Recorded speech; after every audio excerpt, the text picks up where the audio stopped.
Before we start the episode, I just want to let you know this is part one of two parts. The episode with Short Game Chef was so good, I wanted to split it into two episodes. This one, Short Game Chef talks a lot about his own career, and in part two, don't miss that, it's all about the short game.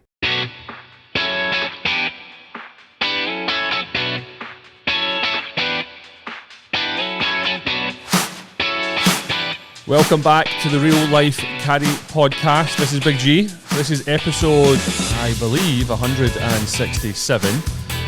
Zabo's still out of town, but the show must go on. I am joined by Parker McLachlin. McLachlin, is that how we pronounce it? Yeah, it's a proper Scottish name.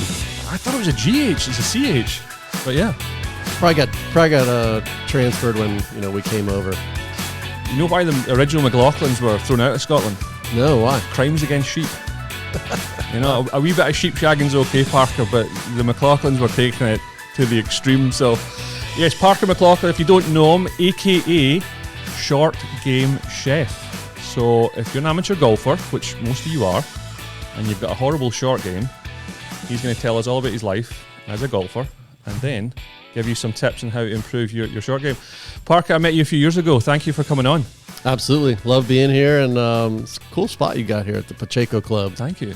Yes, everyone loves the club. Take us back to the start, though.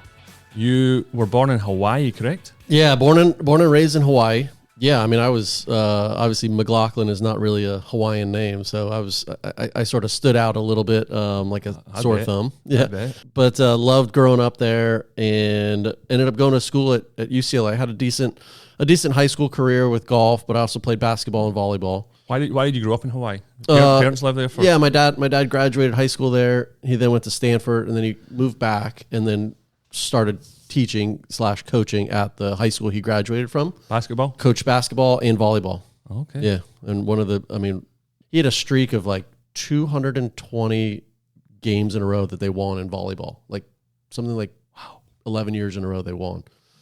He sent a bunch of guys to the Olympics. I mean, really? Yeah, he was an amazing coach. So anyway, yeah, I played basketball, volleyball through high school as well as golf, and then went to UCLA and spent 5 years there. Loved it probably too much, I never won in college. I was never like a great player. I was always really good, but I never won. You were recruited from high school to go there. Mm-hmm. And did they have a good program? Yeah, we were okay. We were always somewhere between like 23rd and 50th in the country. Mm-hmm. So decent, but nothing amazing. How many weeks a year do you play at college? 12 tournaments, I think. 12 tournaments. Yep. And is it Monday to Friday or Monday to Sunday? It's like there's a fall season, which is like four or five tournaments. And then the spring season's like, somewhere between 7 or 8 tournaments. And usually you would fly out like on a Saturday, practice round Sunday, 36 holes Monday, 18 holes Tuesday morning, fly back to school. And then you expected to be in the gym and training and practicing. My generation is sort of like we Tiger won the 97 Masters when I graduated high school. And so golf was super not cool when I was in high school, and it barely started to become cool in college. But towards the end of college, like Tiger started coming out saying like, yeah, I'm working out and all this stuff. And he started getting bigger. And then so it started trickling down. So we were starting to go in there with the football players and the basketball players working out, and that was sort of at the forefront. I think my college days were sort of at the forefront of like really starting to get in the gym, try to get stronger, try to start hitting the ball a little farther. Mm-hmm. Back to Hawaii, how many courses are in Hawaii? I wouldn't be able to tell you off the top of my head, but I would say there's probably 60 on Oahu, which is the most populated island. 50 or 60, I would guess. Right. I would guess there's somewhere with all the islands, somewhere around 150 courses. Okay. Did you play a lot of golf in bare feet? No. I probably play more golf now in bare feet than I did growing up. Like some of these places that I get invited to in Cabo and, and then in Hawaii now, some of these like high-end clubs, it's sort of like, yeah, it's encouraged to go like bare feet, board shorts, no shirt.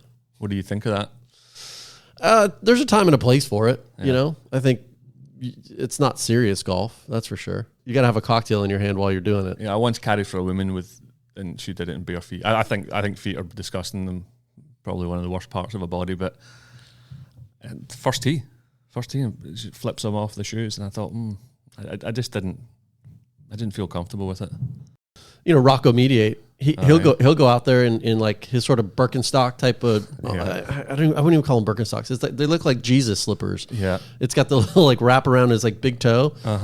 It looks like the stuff that Jesus used to wear, and so he would go there and he would be hitting chip shots, and we would be just rapping and talking, and then he'd kick them off, and he would just be barefooted and doing it, and I think that kinematically, it's sort of like it's a good way to sort of re-engage your feet. A lot of the things that we've done is like we've worn shoes for so long that a lot of the little muscles in our feet forget how to work, forget how to grip, like we used to, as cavemen. And it's like you take those shoes off, and now all of a sudden you got to make a full swing.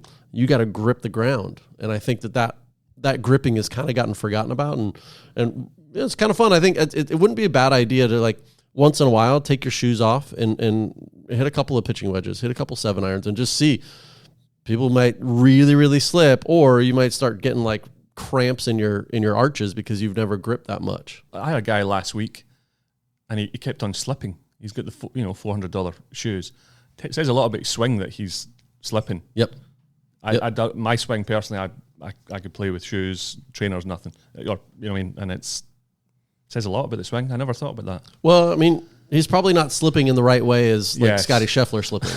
That's the proper way. I think that it depends on how much force you're putting into the ground, right? Versus sliding back and forth. Gotcha. If you start putting that force, I mean, you look at like a Tony Finau. I always watch him, and it literally looks like he could be wearing dress shoes and he would never slip. Okay. He just like he puts so much force into that front foot that it's a perfect post for him, and he doesn't have to ever worry about slipping. I definitely slip on occasion, and I know that my forces are not the way that they should be. Maybe on the heels as opposed to the big fat part. College, you enjoyed college golf? I loved it. Yeah, hoof in your bag, going for 36 holes, team atmosphere. Yeah. There's nothing really like it. I think if you can go play college golf with a decent team and good guys on your team, it's a once in a lifetime kind of experience. And some of my best friends are still from that team. Yeah. Yeah, it's interesting. America has that over back home, big time. Mm-hmm. That kind of camaraderie and, oh yeah, I'm going out with my college mates. You're 60 years old, you still talk to them. It's incredible. And at what point in college did you think, I'm going to turn pro? This is my career. Oh, that's a good question. When I first got to college, my freshman year, coach had basically told me like, I'm probably going to redshirt you this year. We're kind of heavily stacked with some seniors. I'm probably going to redshirt you this year. So I was like, okay. So my motivation to qualify for tournaments and everything kind of went down. I think I counted that I hit less than 5 baskets of golf balls that entire year. Like I didn't hit any balls. Like I didn't practice. Mm-hmm. And I got a girlfriend and, brand new to college and away off the rock, right? Yeah. Finally off the rock and in a big city in LA. And it was just sort of like, whoa, this is what is happening here. Mm-hmm. And so I didn't really, I think I barely broke 76 that year. Mm-hmm. Maybe once I broke 7. I just shot a bunch of 78s because I didn't have the motivation. So anyway, and I didn't do well in school either. So the whole thing was just a complete disaster. What were you studying? Anthropology or something like that? No, it was like literally like gen ed classes. It was like nothing. I'm getting a D in like biology or something. It was like horrible. So anyway, my dad had a good talking to me at the end of the year. And he's like, look, I was on academic probation for crying out loud. Like that's really? I had like a 1.7 GPA my first year, or my last quarter of my first year. I had like a 1.7. So the school sends my dad, my dad is a coach, a teacher, an administrator at a high school. And they send a letter, saying your son's on academic probation. And he just lost it. He lost it on me. And so that was a good wake up call. And then I knew. At that point, it was like, okay, I got to focus on my studies. And then what do I want to do? Do I want to play golf? Yeah. And then, so that summer I worked at Wiley Country Club, where they have the Sony Open, cleaning carts, the whole thing. So I'd work from basically 6 to 2. doing, getting the bags ready, cart barn, the whole thing. And then after that, it gave me privileges to go out and play. And so I went and practiced and played, and I grinded. I was at the course from basically 6 a.m. till like 7:30, 8 p.m. every day. And my girlfriend and I had broken up, and it was like golf was it. Yeah. So I was super focused on that. And so I spent the whole summer just grinding. I don't think I played many tournaments, but I just grinded on my game. I played every day. Go back the next fall, and I won. We had it was like a 10-round qualifying for our first tournament. And I won the qualifying by like 8 shots. And all these guys that I had played with the previous year, that they were like, dude, you haven't broken 78. What happened? And they're like, what happened? I was like, practice. I worked. Yeah, I worked at it. I like busted my butt.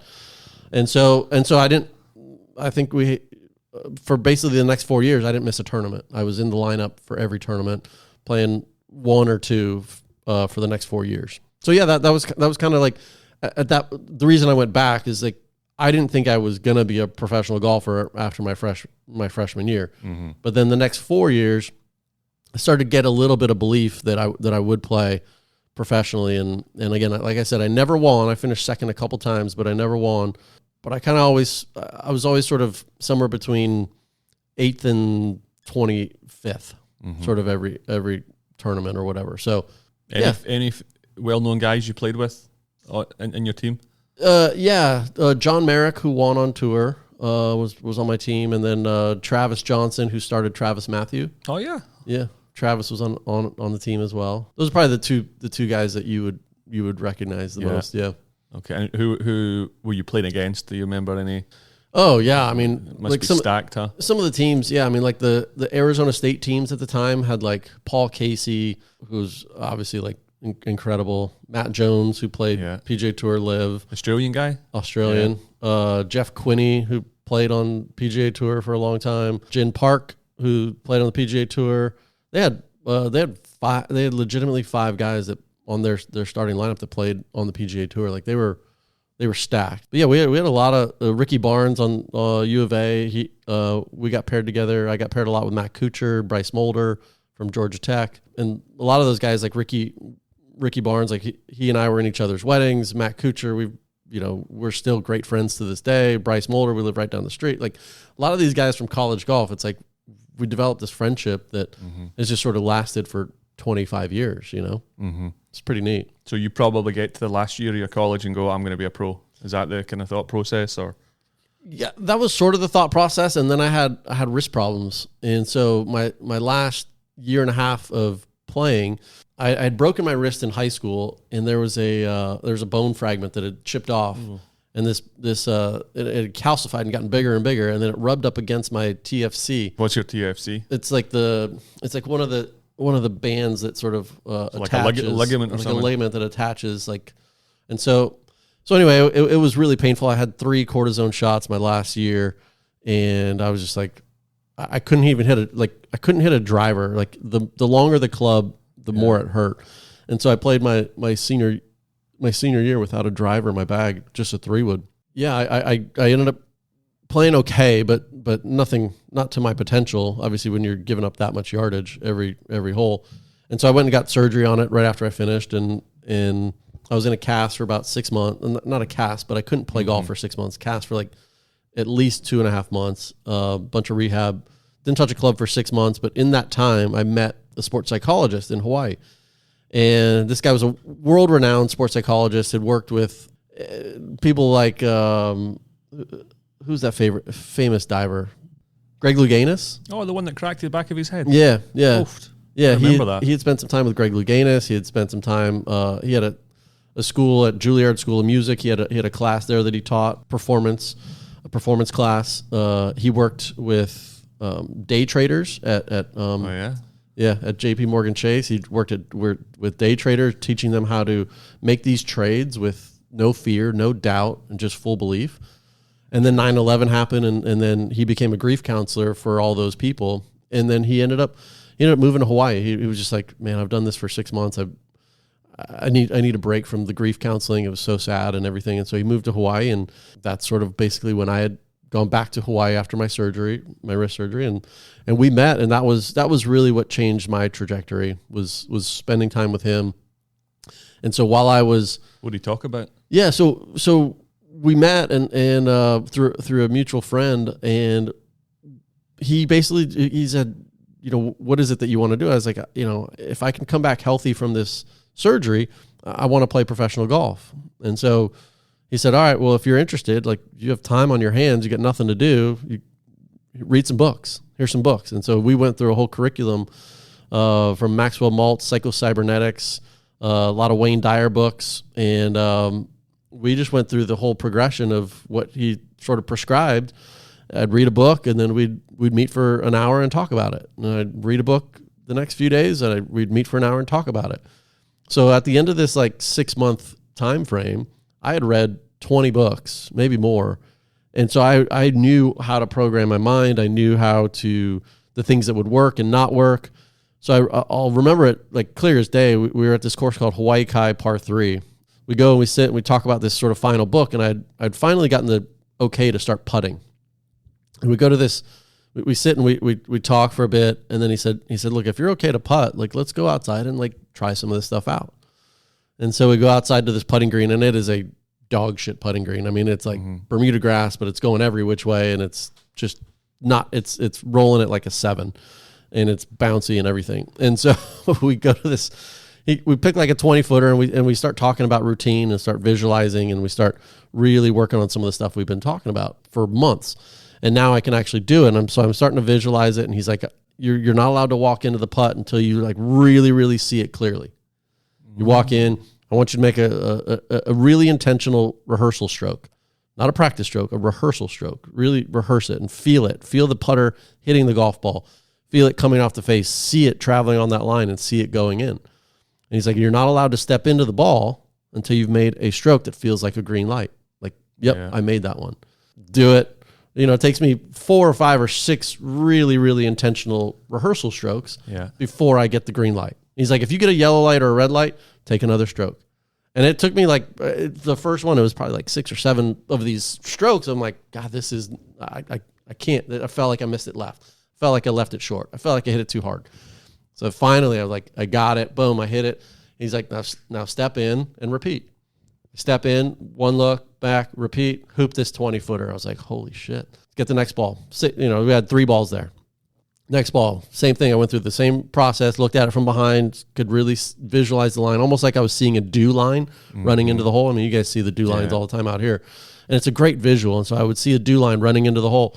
I'd walk in, I'd really be attached to that dew line. I'd make my rehearsal strokes. I would see it go down the line. I would hear the ball land in the cup, rattle around. That's how in depth I would get. Yeah. And then I'd get the green light. I'd step in, hoop the second one right in 20. And we're talking 20-footer, right? You think about the odds of that, the 20-footer. And so, and on shitty greens too. We're not talking nice greens. We're pure talking greens, shit greens. I sometimes, when I'm caddying for hacks, we call him Johnny Hack. When I'm caddying for Johnny Hack and he's struggling with pace, I will have him practice putts, but look at the hole and try and feel that distance. So it's almost stage 1 of what you're talking about. Nowhere close to how intense you got. But do you still do that? Yeah, absolutely. And then the third one I hit, I did the exact same thing, and it got 3 in a row. It got right to the hole. It lipped out, and I was like, to me, I was like, my mind is so powerful. The way that I'm programming it, and the things that I was doing, and so that was sort of my first eye-opening moment of, man, I could really use my mind as a superpower on the golf course. And maybe that was my missing link. And so that, I ended up taking that, and I played amateur golf the rest of that summer, qualified for the U.S. Amateur, won a couple matches, and then turned pro. What year did you turn pro? That fall. It was, I qualified for the, no, that was the next year. 2003. So the fall of 2003 was when I went to Q school for the first time. Right. I got through first stage, missed it second stage, played a full year on the Hooters Tour in 2004. Hooters Tour? Yeah. What's that called now? Oh, gosh. It went Nike. Was that before the Hooters? Hooters was the big mini tour at the time. Chad Campbell dominated on there. I can't remember what it's called right now. I remember caddying for one of the founders of Hooters. He brought out from the calendar. He brought out Miss May and June. They were in the cart walking around. Well, why did he need you as a caddy if he had them? So I played a Hooters Tour that full year. I wanted to get some experience of like playing and all that stuff. I qualified for a U.S. Open at Shinnecock that year in 2004 and played a practice round with Phil Mickelson, and he ended up finishing second that week. One of his 7 seconds. Yeah, exactly. So yeah, that's sort of like where I played 2 years of mini tour golf. I played Hooters Tour, Gateway Tour. It was called the Spanos Tour, and it probably keeps you grounded, huh? Yeah, the Tight Life Tour. I mean, grounded. I was starting from the bottom. It was like I did not have an ego. I did not because again, I didn't win in college. I didn't think I was really anything. I was just like, can I just build one brick on top of the next and see how far this thing takes me?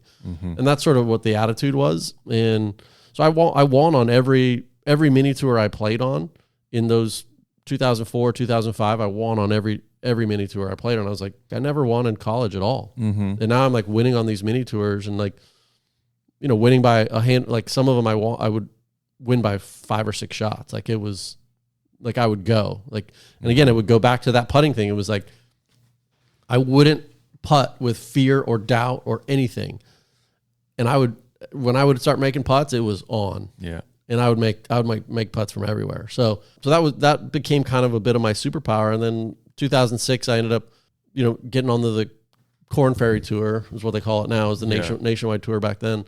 But that was sort of my first, I finally got through second stage. I think I'd missed at second stage 2 or 3 times. And I finally got through second stage. That was a hard one. But I got quick little story on that. I got kind of lucky because I was playing on the last round. It was in Houston and it was just like terrible weather. I get this ball on the last hole of the tournament. I get this ball and we were playing it down, but it was muddy. I get this ball. It's got mud on half the ball, and I got a 4-iron in to this last hole, par 4, and I hit this thing, and it immediately hooks like 30 yards, and then it switches and it starts slicing another 30 yards, and I'm like, what in the world? This thing ends up 6 inches from the hole, from 200 yards, and I was like, it traveled 60 yards in both directions, basically.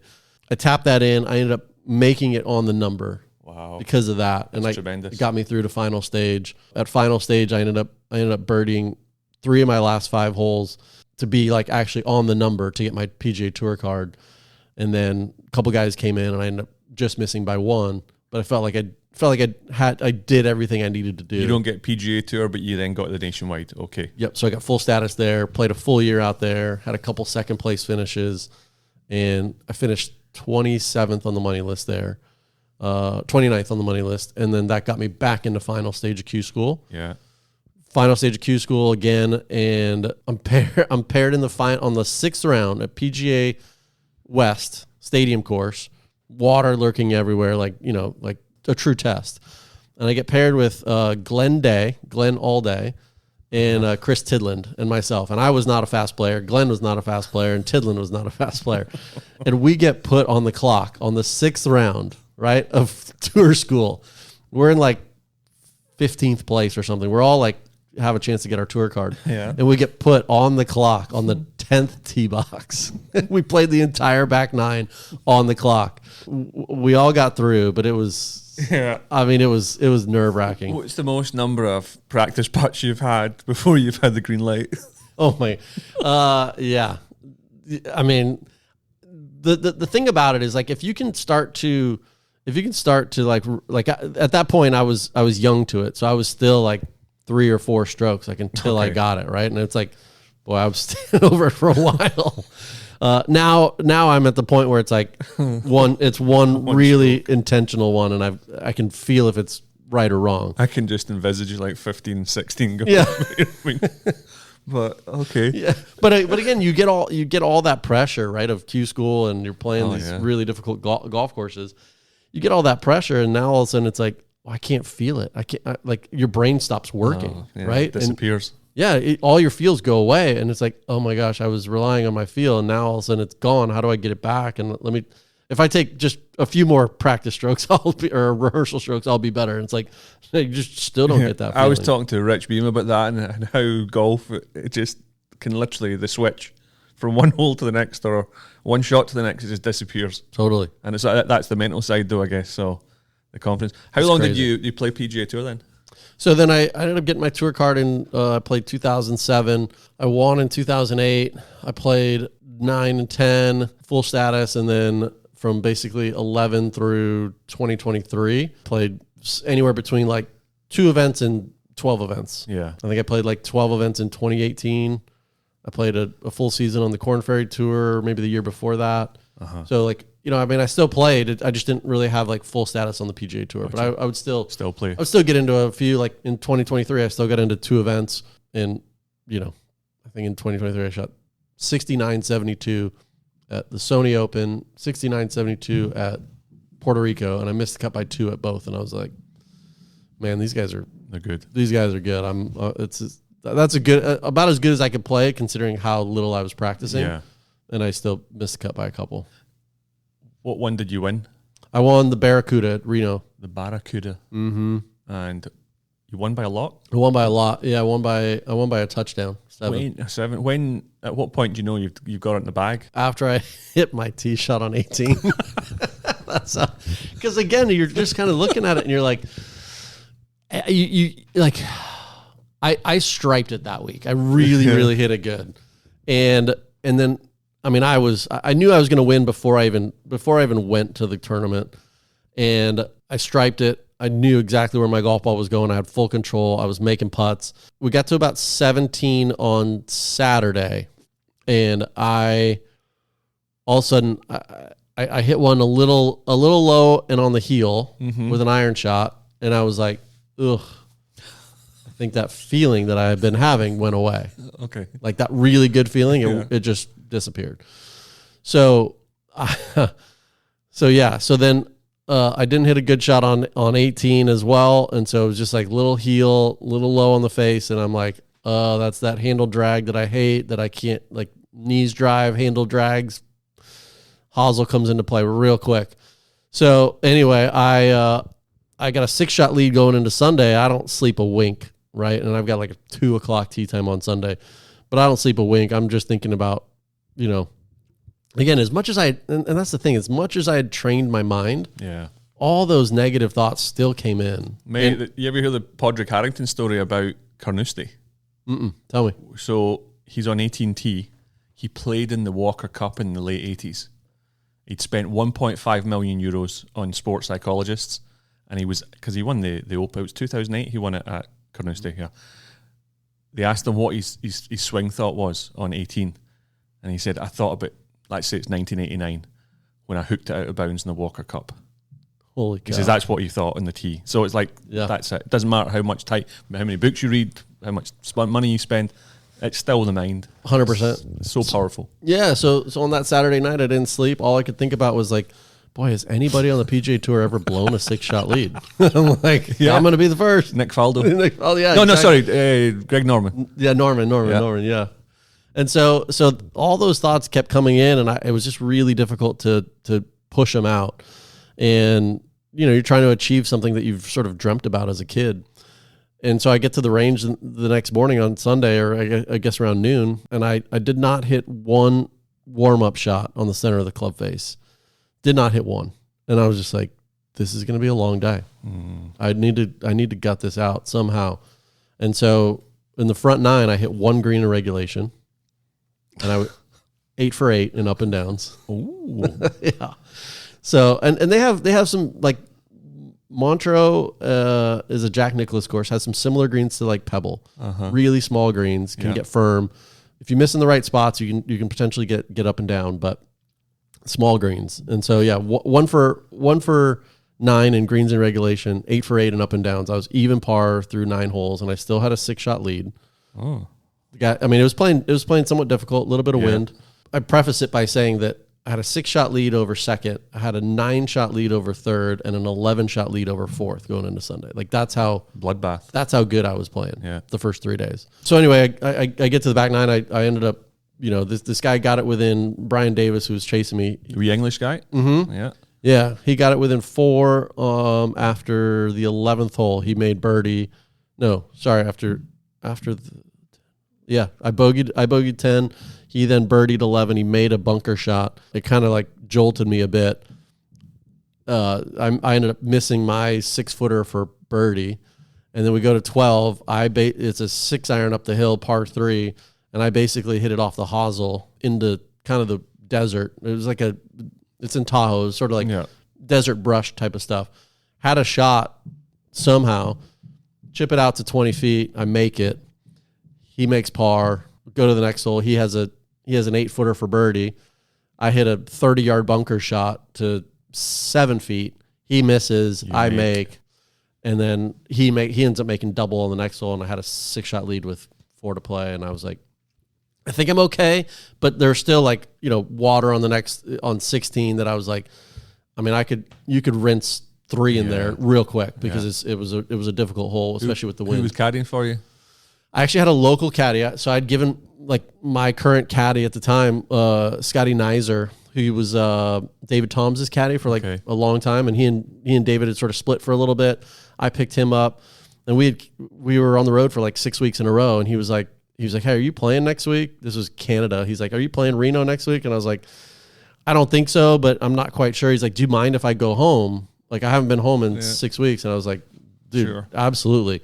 If I do play, I know people in the area, I'll get a local caddy. So sure enough, I got a local caddy situated, a guy that was an assistant pro in the shop, and he'd caddied for me at first stage of Q school in Reno a couple years earlier. And so I called him, and he was a great green reader. He knew those greens so good.